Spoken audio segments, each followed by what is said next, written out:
Formulas and problem solving. This section deals with two different ideas. First, rewriting given formulas for a different variable.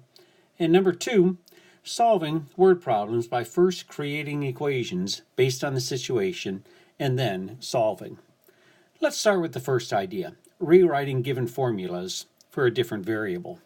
Let's say you are given the formula P is equal to 4s.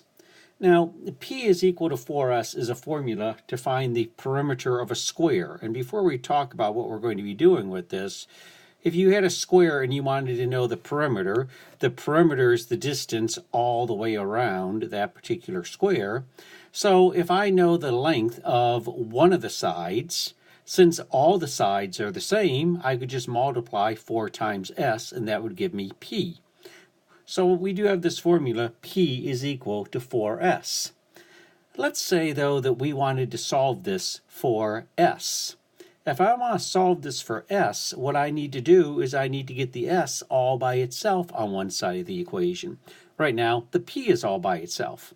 In order to get the s all by itself, all I would do is divide the right-hand side by 4. If I divide the right-hand side by 4, I have to do the same to the left-hand side. So the 4 and the 4 cancel on the right-hand side. I have s is equal to the P, in this case perimeter, divided by 4. If I wanted to know just the length of one side, and I knew the perimeter, I could divide it by 4, and I would get the length of the side. Let's look at another formula. I is equal to PRT. This is a formula. I is the interest, P is the principal, rate is R, and T stands for time. So this is the formula for simple interest. Interest is equal to the principal times the rate times the time. And right now this is solved for the interest. Let's say that I wanted to solve this instead for P. If I wanted to solve this for P, once again, I need to get the P all by itself on one side of the equation. So what I'm going to do is I'm going to divide both sides, in this case, by R and T. So I divide the right-hand side by R and T. So I have to do the same with the left-hand side. The R and the T are going to cancel on the right-hand side, which means that my final answer is just P is equal to the interest over the rate times the time. Here's another example. V is equal to 1/3 pi r squared h. This is the formula for the volume of a cone. And right now it's solved for volume. So I could figure out the volume of the cone if I knew the radius, which is r, and if I knew the height, which is h. But let's say I want to go through and I want to solve this for height, which means I want to get the h all by itself. In this particular case, the very first thing I would do is I would go through and I would get rid of the 3, the 1/3. And in order to do that, I'm going to multiply that side by 3. So I'm going to have 1/3 pi r squared h in parentheses times 3. I needed to do the same thing to the left-hand side. So I have 3v is equal to 3 times in parentheses what I have there. Now the 3 and the 1/3 cancel each other out. So I have 3v on the left-hand side is equal to pi r squared h. I just want to solve this for h, which means now what I need to do is I need to divide the right-hand side by pi r squared. I'm going to do the same thing to the left-hand side. I'm going to divide that by pi r squared. On the right-hand side, the pi and the pi cancel each other out. The r squared and the r squared cancel each other out, just leaving me with the h. And on the left-hand side, I have 3v over pi r squared. Being able to go through and solve a formula for a different variable is very important, depending upon the information that you are given in a problem. The second idea in this section is to solve word problems by first creating equations based on the situation and then solving. So here's an example. the sum of twice the number and 4 is 20. We've already written expressions that deal with things like the sum of twice the number and 4. We just did not put them into equations. But now we have is 20. Is means equal. So I can go through and I can write an equation. I have the sum of twice the number. Remember, sum means to add. And I want the sum of twice the number and 4. The most important part of this is to first do the labeling part. And you're going to hear me say that quite a bit. And by the labeling part, I mean to say to yourself, well, what do you want x? And you can use x, you can use y. You'll generally see I'm using an x for my variable. What do you want x to equal? In this case, I want just x to equal the number because I don't know what the answer is. So this labeling part is a very important part of the problem. I'm going to say x is equal to the number. And now I say the sum of twice a number and 4. Well, twice a number would be 2x. And if I want the sum of twice a number and 4, I'm going to have 2x plus 4. And I say it is 20. So that means it's equal to 20. So now what I did was I created an equation based on the situation, and I'm going to go through and solve that. If I want to go through and solve that, I'm going to subtract 4 from both sides. I get 2x is equal to 16. I'm going to divide both sides by 2. I get a final answer of 8. So 8 is the number. Once again, when you get to that point, remember, you can always take the answer 8, put it back into the original equation, and make sure that it works, which it does. Here's another one. The difference of 3 times a number and 6 is 21. What is the number? First of all, I'm going to do the labeling part. I'm going to say x is the number. I do not know what that answer is. And then I'm going to set up my equation.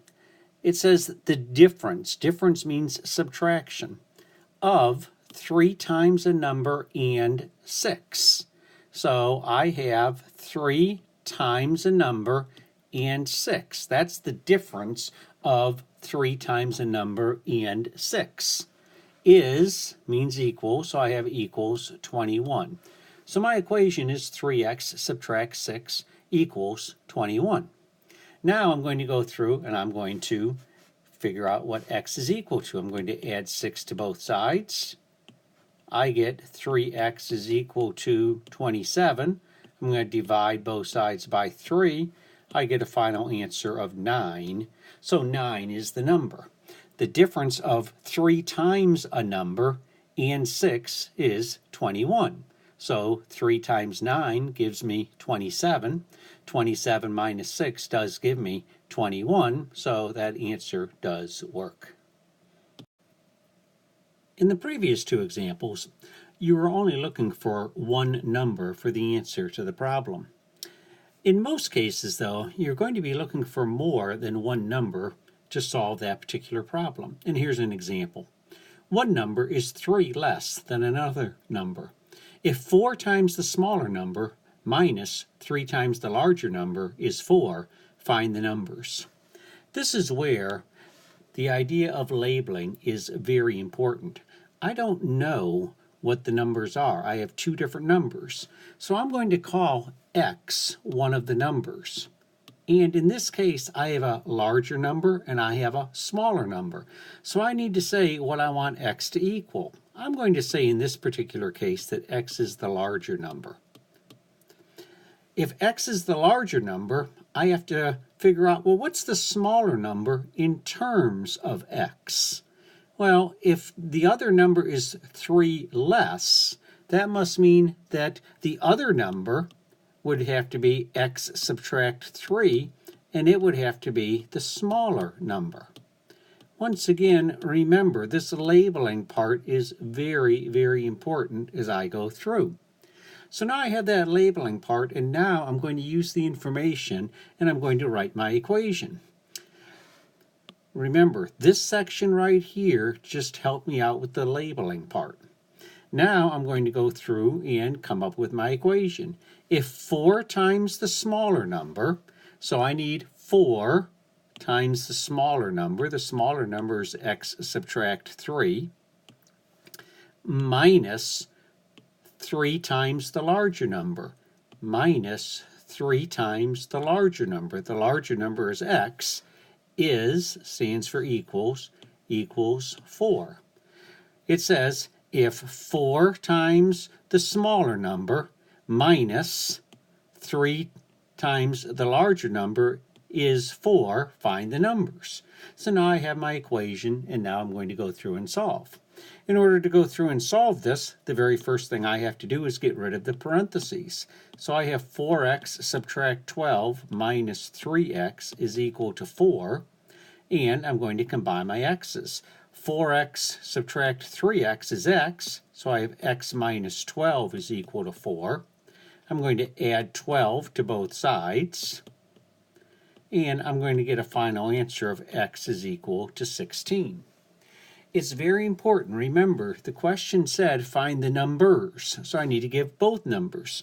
I'm going to go back to that labeling part again. X was the larger number, so the larger number is 16. 16 is the larger number, and I also need to know what the other number is. The other number is x minus 3. X minus 3 is 13, so 13 is the smaller number. Now, I want to go through and do the same problem, but I want to do it a little bit different way because I want to make sure that you realize something. I said in the labeling part at the beginning that x is the larger number. Well, it doesn't matter what you let x equal. Let's say I want x to equal the smaller number this time. If x is equal to the smaller number, I still need to figure out, well, what's the other number in terms of x? It says one number is 3 less than another number. So if x is the smaller number, that must mean x plus 3 is the larger number. And now, once again, I'm going to come up with my equation. I'm still going to use if 4 times the smaller number, but this time the smaller number is x. So I'm going to have 4x, if 4 times the smaller number, minus 3 times the larger number, here's the larger number, is 4. Now I come up with this equation, and I'm going to go through and solve this equation. I'm going to have 4x subtract 3x subtract 9. Remember, this subtraction sign applies to everything that's in here, equals 4. I get x minus 9 is equal to 4. I add 9 to both sides. I get x is equal to 13. The first time I did it, I got x was equal to 16. But remember, that was the larger number. Now I have x is equal to 13, but x is the smaller number. In order to figure out the larger number, I'm just going to add 3 to that. So 16 is the larger number, 13 is the smaller number. What I'm trying to say is it doesn't matter what you let x equal. You're going to get the same answer either way. This video is already starting to get a little long, so rather than continuing, I am going to create a second video to show you some more examples. Please look for it on my website.